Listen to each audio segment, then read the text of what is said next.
The horror story I'm about to tell today is an event that took place in Lamphun province.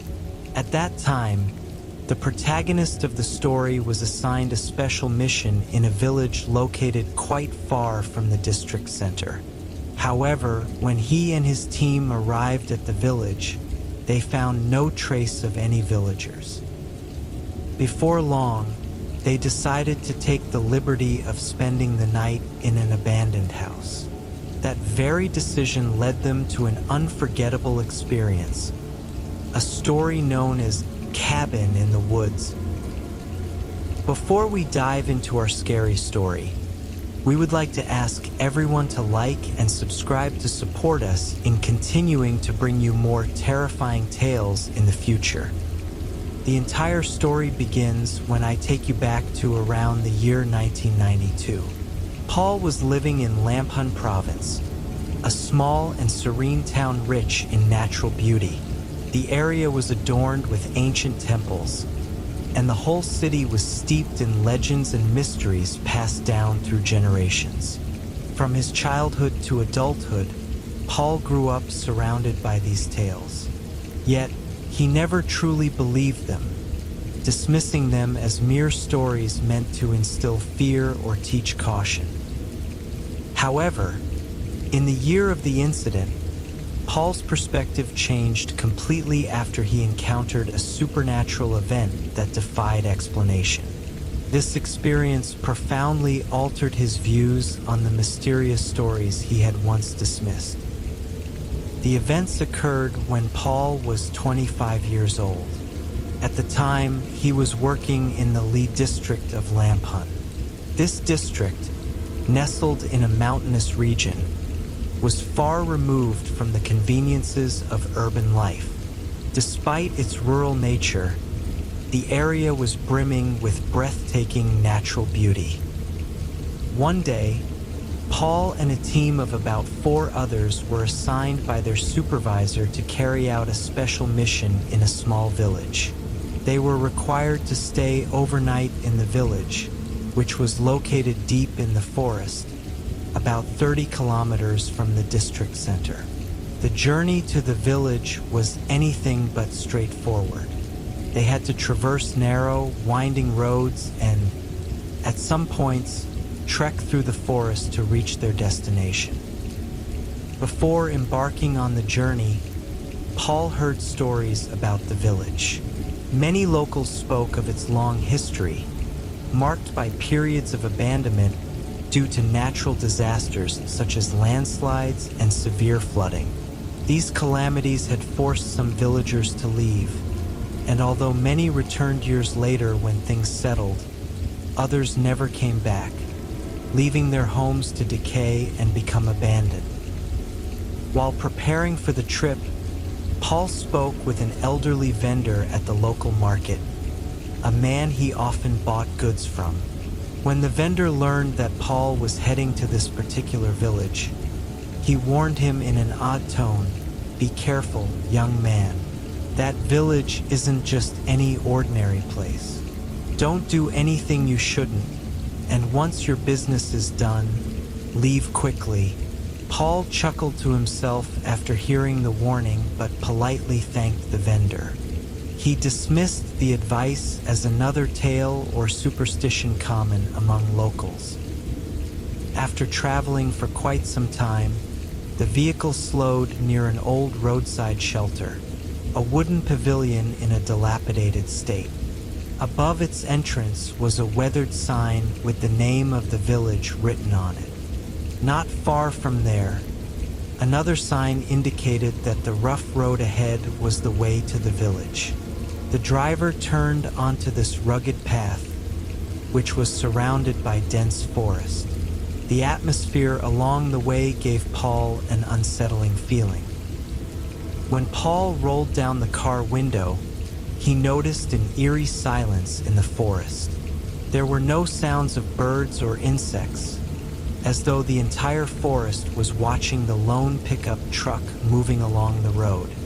As they drove deeper, the large trees on either side grew denser, and Paul began to feel as though dark shadows were darting behind the trees. Occasionally, he turned to look but saw nothing. Paul tried to reassure himself, convincing himself that it was just light reflecting off the trees or that his tired eyes were playing tricks on him. Deep down, however, he wasn't entirely convinced. As Paul and his team drove closer to the village, they began to notice houses lined along the roadside.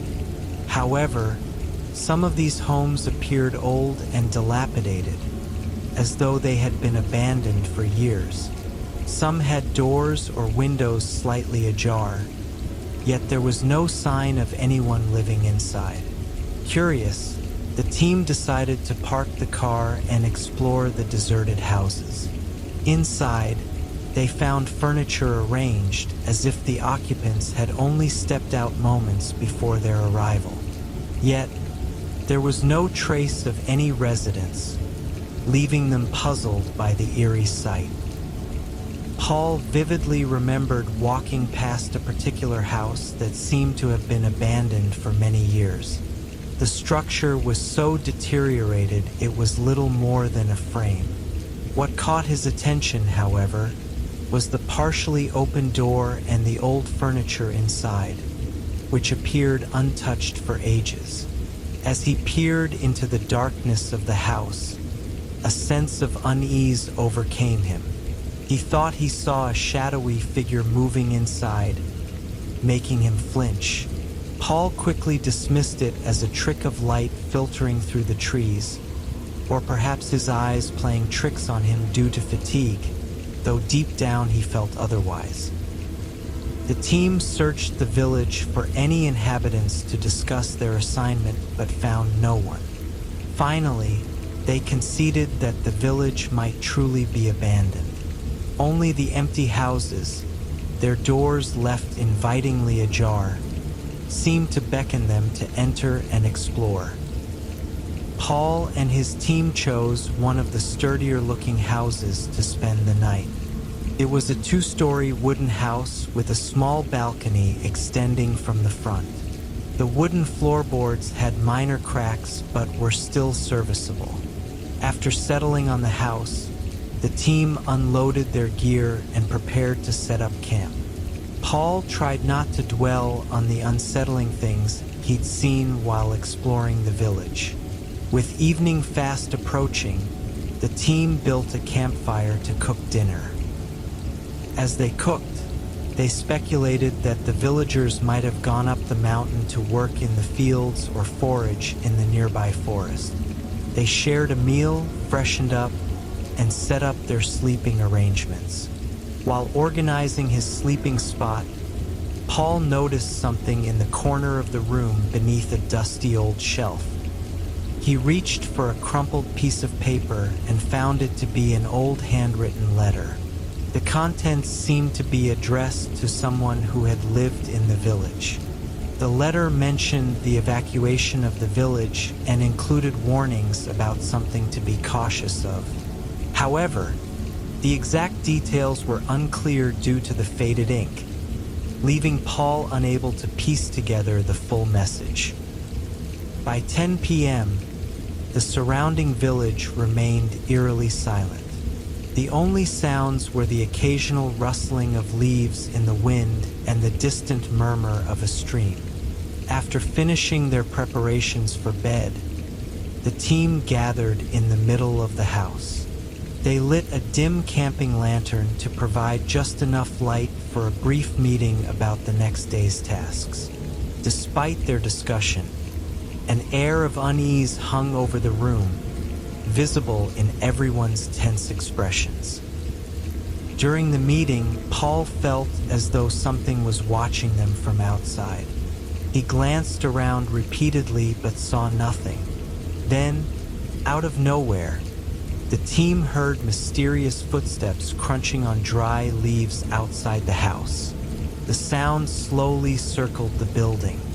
One of the team members stood up to check through the window but saw nothing despite scanning the area thoroughly.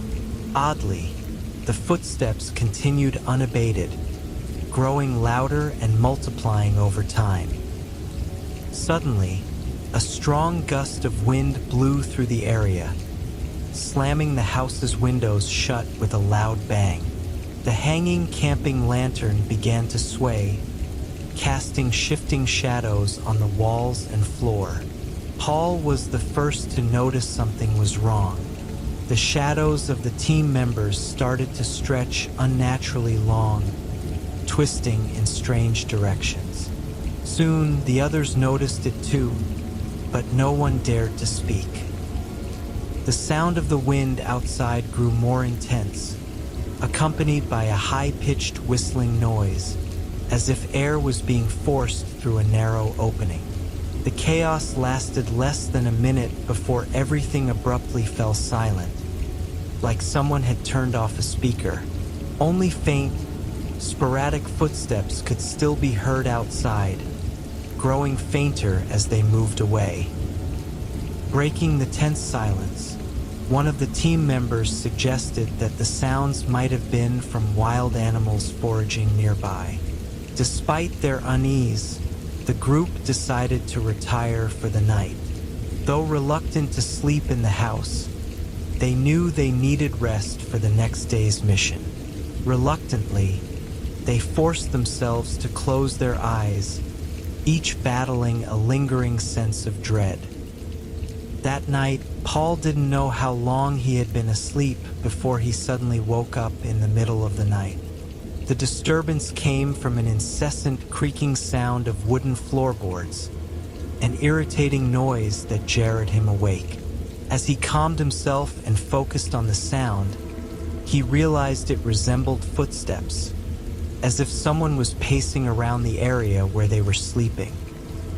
Their sleeping arrangement was a circle around the hanging lantern, and on Paul's right was his teammate, Ted. As Paul listened to the odd noises, he half opened his eyes cautiously. What he saw startled him. Ted, or someone resembling him, was walking at the far end of the room near Paul's feet. What unnerved Paul even more was Ted's peculiar posture. He wasn't walking upright like a human, but on all fours like an animal. Ted bent his head down, sniffing at their sleeping teammates and even licking them as if he were a wolf examining its prey. Paul tried to maintain his composure, pretending to shift his position naturally while turning to his right. But as he did, he was horrified to see Ted lying next to him, staring straight at him. Shocked and confused, Paul let out a scream, which woke the rest of the team. As everyone scrambled awake, Paul scanned the room. The animal-like figure that mimicked Ted was nowhere to be seen. The atmosphere inside the house felt unnaturally cold, as though they were camping in the middle of the forest. Checking the time, Paul saw it was exactly 3 a.m. No one dared to sleep again after that. Paul and Ted recounted their identical experiences to the group, except for one chilling difference. Ted claimed he saw a figure resembling Paul behaving like a predator stalking its prey. They stayed up, huddled together, talking until morning. At dawn, they stepped outside to breathe in the fresh morning air, only to find the cold stillness oppressive rather than refreshing. The sunlight was dimmed by a thin veil of mist, and the silence around the village remained eerie. No birds, no insects, not even the rustling of leaves. It felt as though something had frozen the world in the darkness of the night. The team dispersed to wash up. Paul decided to climb to the second floor for a view. As he re-entered the house, he stopped in his tracks when he noticed small footprints on the floor near the staircase. What struck him as odd was that these footprints showed no signs of entering or exiting the house. This discovery prompted Paul to urge his teammates to gather their belongings and have breakfast outside instead.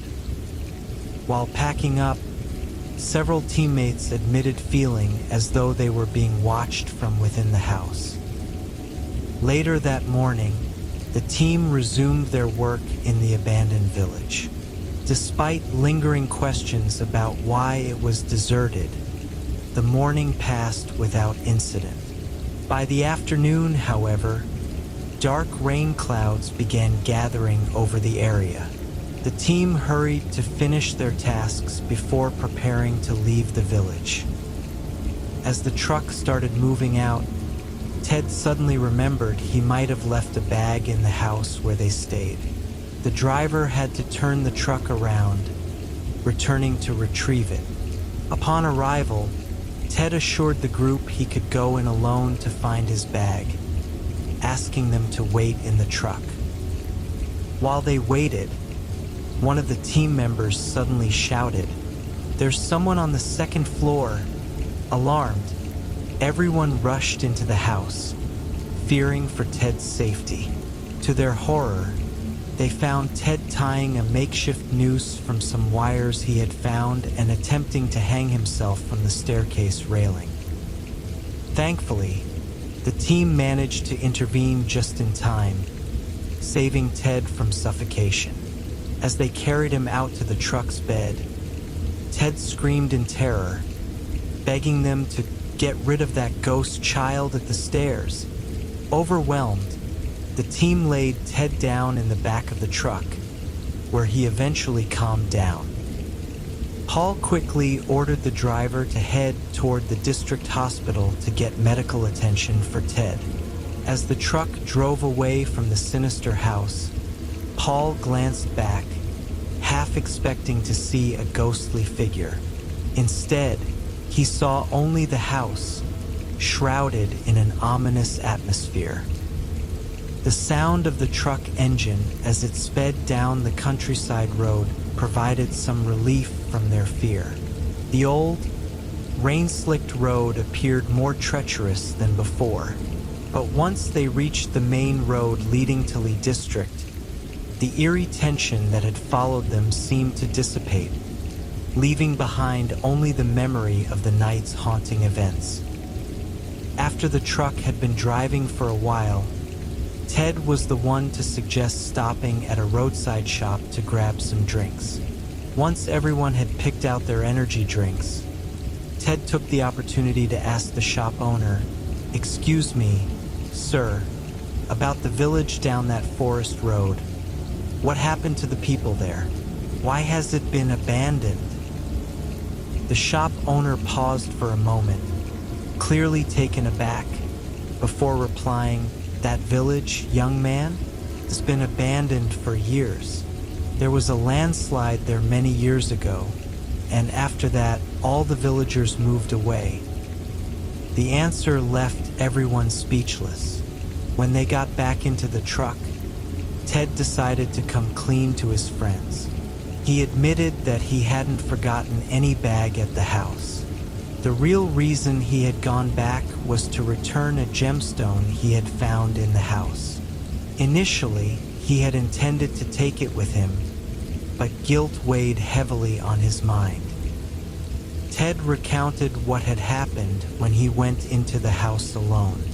He had gone to place the gemstone back on an old cupboard, opening a drawer to put it in its original spot. To his horror, he saw the head of a young girl inside the drawer, her eyes rolling unnaturally. Suddenly, he felt a rope tightening around his neck, as if someone were pulling him from behind. He was dragged toward the staircase, and when he looked up, he saw the headless body of the same girl standing there. Overwhelmed, Ted lost consciousness as he struggled to breathe. The events remained shrouded in mystery to this day. Personally, I'd love to know if that village still exists and, if it does, exactly where it is. Unfortunately, Paul never provided those details. Before wrapping up, I'd like to remind everyone that this story is meant for entertainment purposes. Don't forget to like and subscribe to support us in sharing more spine-chilling tales. If you're someone who enjoys haunting experiences or ghost stories, Let us be a part of delivering these eerie narratives to you. Thank you, and stay tuned for more.